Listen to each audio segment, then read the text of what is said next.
We think it's best if you skip the gathering this year, Leia. We're craving a calmer vibe for once. My mother's text shimmered on my phone screen, each word cutting with quiet severity. Your brother Matt is bringing his new fiancée, and we just want to avoid tension. I stared at the message stunned. 15 years of tradition, unraveling in a single sentence. My name is Leia Monroe. I'm 40 and I'd just been uninvited from the holiday gathering I'd hosted since I was 25. For over a decade I transformed my brownstone in Philadelphia into a winter wonderland, gourmet meals prepared over 3 days, rooms decorated with lights, candles, evergreens and ribbons. Guests left full and fulfilled, hearts full of joy. Now they preferred peace in Matt's one-bedroom condo in Baltimore. The same condo they once called too bland, too corporate to feel like home. I typed a simple reply, perfect. Enjoy the holidays. Seconds later a response popped up. Don't be dramatic, Leia. You know how worked up you get. Melissa just wants something simple this year. Worked up, that's what they called my passion, my standards. I thought about the 2 years I'd spent restoring that brownstone by hand on weekends. They called me obsessed.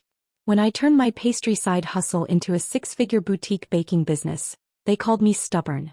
When I launched Sweet Legacy, my event planning brand featured in modern living and food and table, they called me intense. Always that word, intense. I set my phone down and looked around. The tree wasn't up yet, only December 1st, but I could already see it. Handmade ceramic ornaments from around the world, antique mercury glass baubles I hunted in Vermont, a vintage angel my grandmother gave me before she passed. I didn't feel anger. I felt liberation. My phone buzzed again. You're not upset, right? We just thought it's Matt's turn now. He's engaged and Elisa's family is very proper. Proper as if I'd ever been improper. Matt, who couldn't commit to a lease longer than a year. Elisa, who once bragged about never cooking at home. And here I was, being called too much by people who never lifted a finger to host. I opened my banking app, smiled, then opened a blank post on my business's Instagram. Exciting news. This year Sweet Legacy would host a special holiday dinner for 20 single moms and their children, right in our founder's home.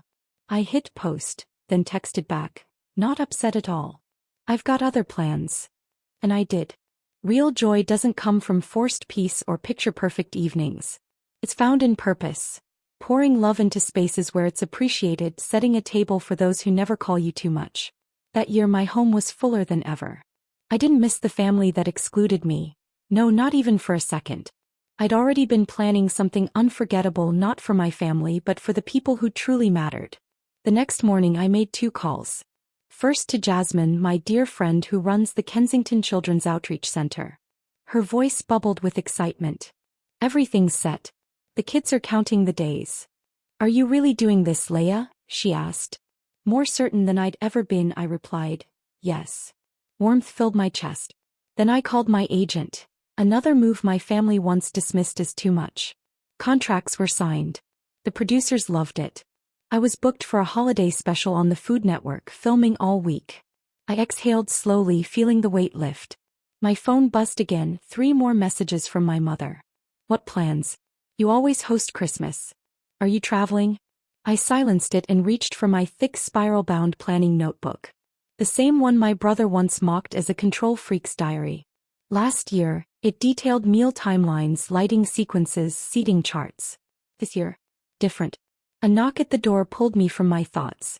I opened it to find Mrs. Bachum from next door, holding a tin of cinnamon pecan cookies. Ela, honey, your mom was at the co-op. Is it true you're not hosting this year? The block's been buzzing. People plan their holidays around your party. I smiled and took the tin.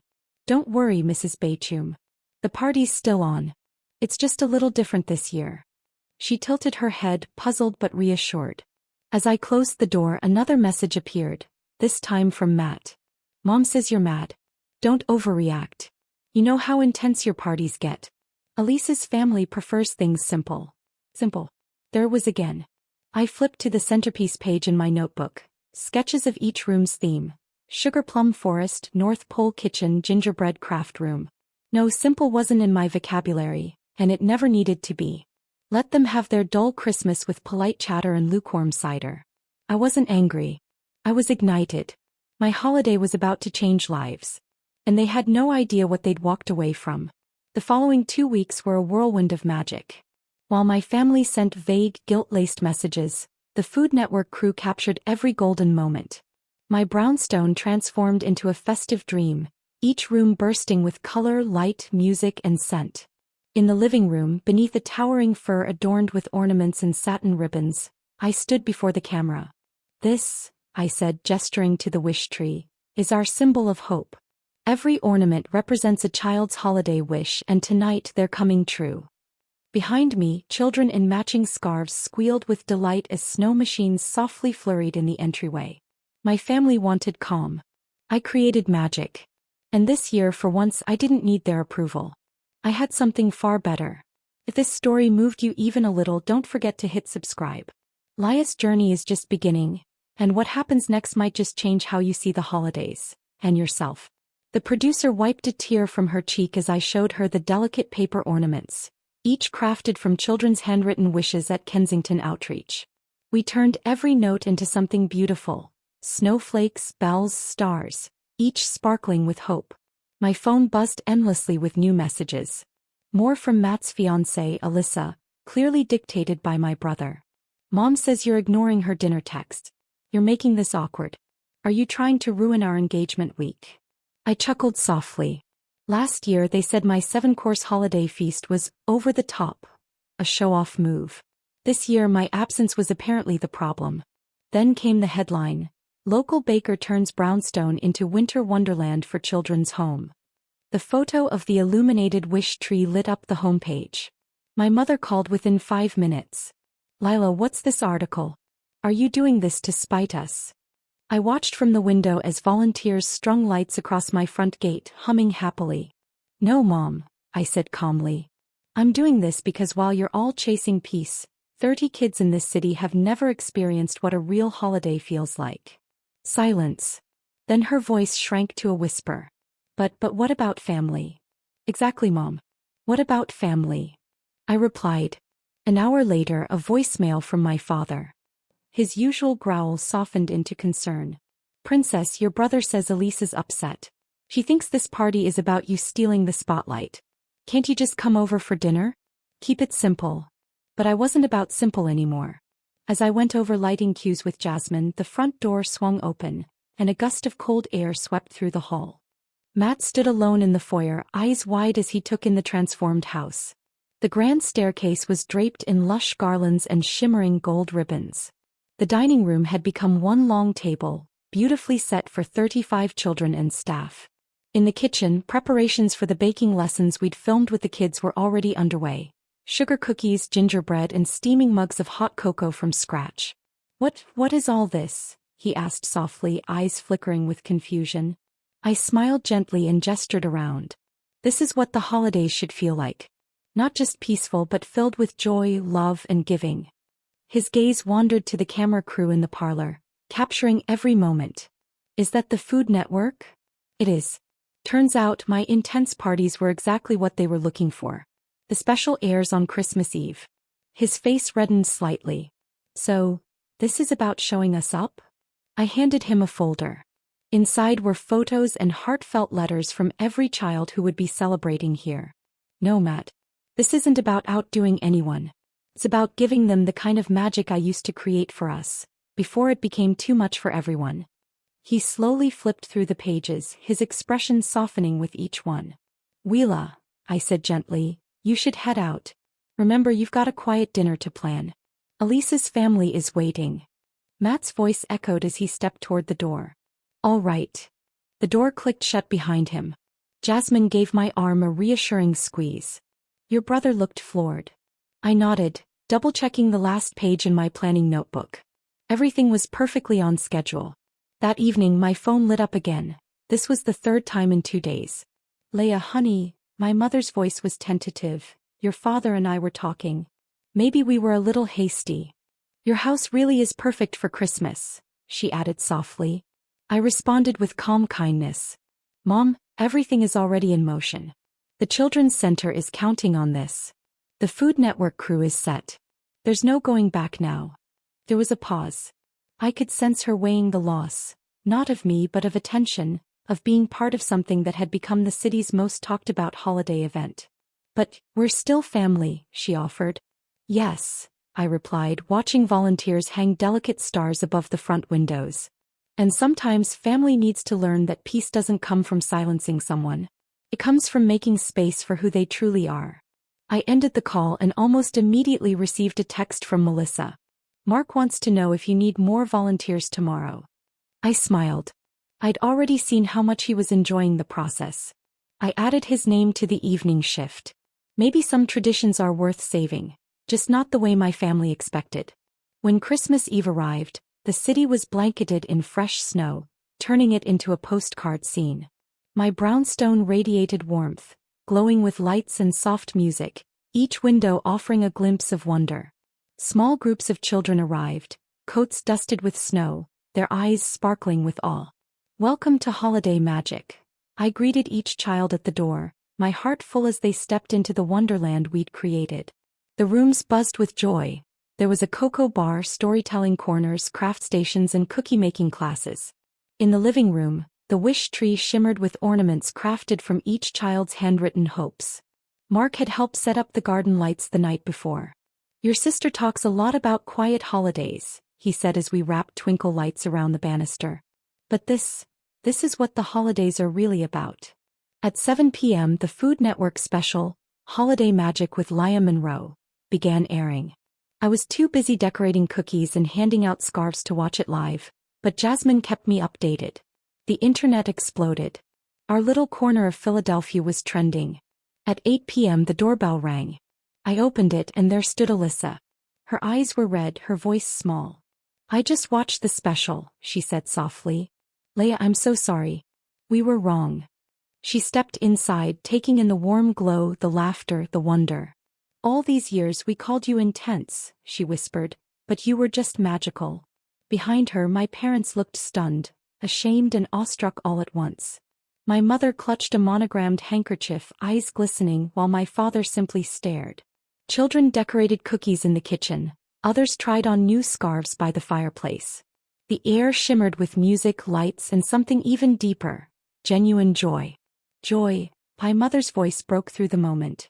The way those children look at you, it's how you used to look years ago when you planned Christmas before we started calling it too much. I watched their faces, glowing with the soft light, voices singing in harmony, hearts full. Peace, I finally said, comes in many forms.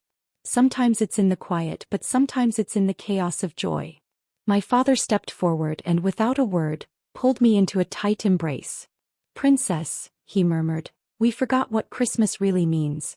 Can you forgive us? Before I could respond, a small voice called out, Miss Leah. Come quick. It was Sophie, one of the youngest from the outreach center. Tommy just found his wish ornament on the tree. I turned to my family and smiled. Would you like to see what real holiday magic looks like? They followed me inside, weaving past twinkling lights and paper snowflakes. There, in the center of the room, stood Tommy, just 8, usually so quiet he barely spoke during crafts. He clutched an ornament trembling in his small hands. Inside was a note. You've been matched with your new family. They're here to meet you tonight. As his new parents stepped forward and knelt down, Tommy ran straight into their arms. No dry eyes in the house. Even the Food Network crew paused, quietly wiping tears away. My mother squeezed my hand tightly and I knew this was the true meaning of Christmas. This is what you do, she whispered softly. You make dreams come true. Across the room I watched Elisa helping kids frost sugar cookies with Mark by her side, leading a chorus of carols. My father sat in the den, now surrounded by a circle of children, eagerly begging him for stories. His usually stiff demeanor had melted into a gentle warmth, a surprising softness I hadn't seen in years. Later that evening, as the last cups of hot chocolate were handed out and the music drifted into a lullaby, my mother found me standing quietly in a corner. When we said we wanted peace this Christmas, she began softly, we thought it meant quiet. But this, she gestured to the glowing rooms filled with laughter and love, this is real peace. Watching dreams come true, seeing love in action. That's all I ever wanted to create. I smiled, feeling the truth in her words. Every Christmas, every dinner, every detail. None of it was about perfection. It was about making magic real. As the night eased into gentle moments, the children, sleepy but beaming, were quietly returned to the outreach center. Except for Tommy, who left hand in hand with his new parents, their faces radiant. The Food Network crew began packing up, still buzzing about how they wanted this to become an annual feature. As my family gathered their coats, Elisa approached and hugged me tightly. "Our quiet dinner tomorrow feels a little empty now," she admitted with a sheepish smile. "Any chance your intense sister could host instead?" I chuckled, pulling out my planning notebook. I'd already prepped for that possibility. My dad's voice echoed from the foyer, warm and amused. "Of course you did, princess. You always think of everything." And so, Christmas Day found my family back in the home they once called too much. But this time, there were no jabs at my planning or sidelong glances at my decorations. Only gratitude for the magic my attention to detail had created, and for the peace we now understood in a new way. As we sat down for dinner, my mother raised her glass. "To Leela," she said softly, "who taught us that peace isn't found in simplicity, but in the joy of creating magic for others." I looked around at the faces I loved. Some changed, some softened, all together again. Sometimes the greatest gifts come wrapped in lessons we never expected. And the truest peace comes from finally being understood. If my story moved you even a little, I'd love to hear from you in the comments. Tell me what part stayed with you. If you've ever been called too much simply for caring deeply, know this: your magic matters. Don't shrink. Create boldly. Love loudly. And if you believe in transforming quiet pain into purpose, subscribe. Let's keep building something beautiful.